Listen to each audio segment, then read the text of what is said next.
Calling you a radical. This is an important video because the NBA scouts are what you call pathetic. Pathetic. They're like the art. Well, there's lots of great artists, but it's the curators who can't recognize the art. That's the NBA scouts anymore.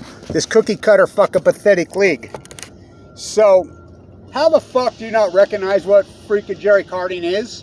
You know, hello, Jason Kidd. I saw Jason Kidd's last game in high school. They won the state championship in Sacramento. I saw his last game in there. They got beat by Wisconsin Green Bay. They were 14-point favorites. Huge upset. So,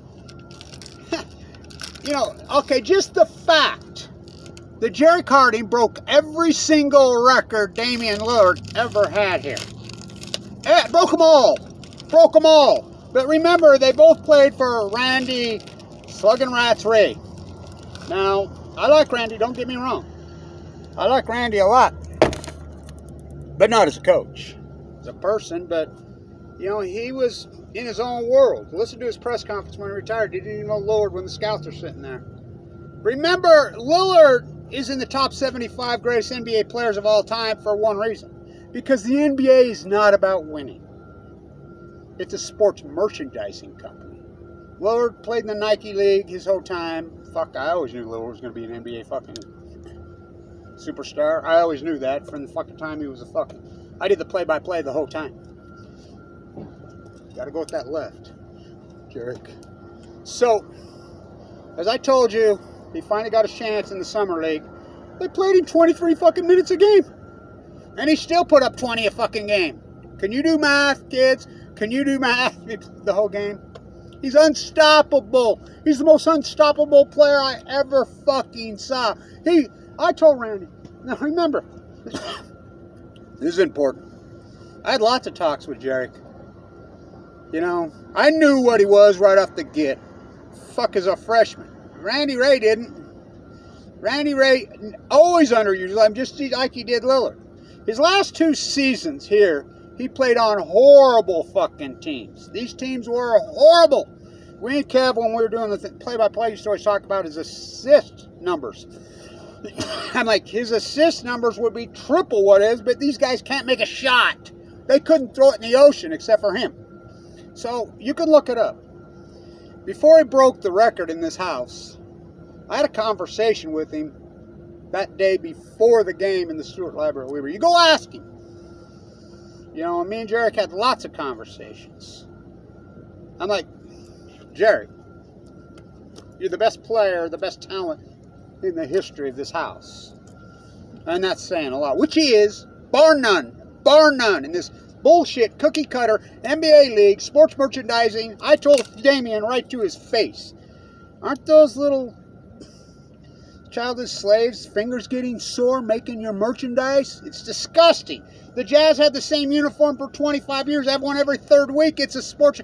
And this cookie cutter, we want everyone 6'8". That's why none of them win. They don't win.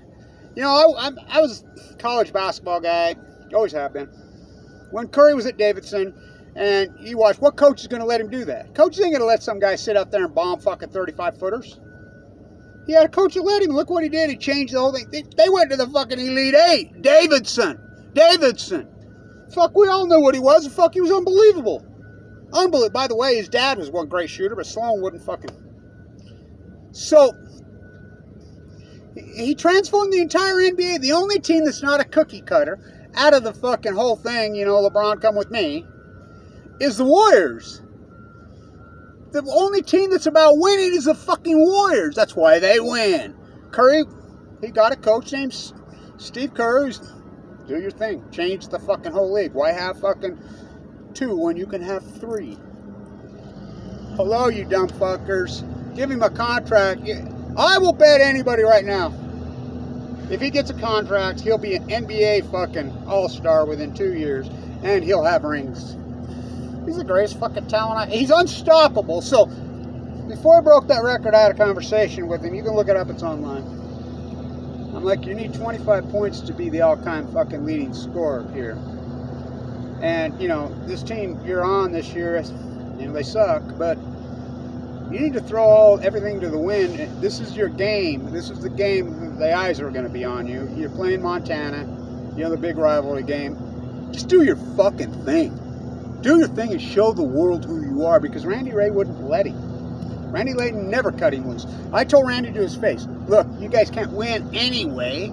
Cut Harding loose and let him put up 50 a game. He could have went Maravich on him any fucking time he wanted. He could have scored 50 a fucking any time he wanted. But Randy Ray wants to win every fucking game, 62 to 63, as he called slugging around. Did the same thing with Lillard. Cut him the fuck loose, I tell him. You know, and he wouldn't. So he, that day, I had that conversation with him. He had 25 in the first half. He could have fucking scored 6. He broke the all-time record. He's unstoppable. But 6'1", whoop-de-fucking-do. Fucking your cookie-cutter bullshit fucking sports merchandising. I mean, it's pathetic, is what it is. It's absolutely pathetic. These fucking NBA scouts are pathetic. They wouldn't know a Picasso if it fucking smashed him around the fucking neck. I mean, you looked at the Summer League, I watched it. How about that fucking buzzer beater? I mean, unbelievable. They're playing this fucking tall, fucking same initials, who's horrible. I mean, he's terrible. I mean, he sucks. I hate to say it, but the dude sucks. He'll never be anything in the NBA. But they, you know, he's a first-round pick, so he's no good. You know, but he's got size. Okay. He'll develop. No, he won't. Those fucking guys are a dime a dozen now. And you want to sign them in the NBA and have an entire floor, all 5 guys, fucking 6'8", fucking shit. You will never win anything. By the way, the Jazz are trying to become BYU. You know, ain't fucking Larry Miller rolling over in his grave. So is Battistone. So Harding's the greatest fucking player in the history of this house. I run into the legendary trainer Joel Bass yesterday. I said, "You watching Jerry?" Oh, fuck. Oh yeah. I said, "You know, he's the greatest talent this school's ever had." Well, I don't know about that. And I says, "Who do you think it is?" He says, "Damian." He broke every record Damian ever fucking had here. He's better than Lillard. He's better, and that's saying a lot. Don't get me wrong. Lillard was all that here, but Randy wouldn't cut him fucking loose. But of course, I'll never get over that game. Of course, Harding, when he was a freshman, wasn't his fault. They were ahead by 7 points with 40 seconds to go in the Big Sky Championship game. Couldn't inbound the ball. Harding was on the bench. The coach sucked. I hate to say it. And I like Randy, but he sucked. The talent, Jeremy Sieglin, Joe Ballenboy, Scotty Bamforth, freaking Damian Lillard, Jerrick Harding, you don't win. Sign the fucking guy. He'll end up with rings. He's a transformational player. He's one of those players who could fucking, I mean, he's Stephen Curry. I mean, he's unstoppable. I mean, literally, his feet will be this high off the fucking ground. He can score up over anybody. He's the 6'1" Maravich. He's Nate Archibald on Balco. I mean, he's all that and then some. I mean, give him a fucking contract. Fuck. You know, Jason. Just remember your last game there, Jason Kidd. So, I wanted to get this up. Fucking NBA scouts are pathetic as fuck. They're really fucking pathetic. They wouldn't know a Picasso would slap them around the fucking neck. You know, it's kind of like the art curators. Fuck. It's pathetic. Because the NBA is not a sport. It's a sports merchandising company. Period. Stay tuned.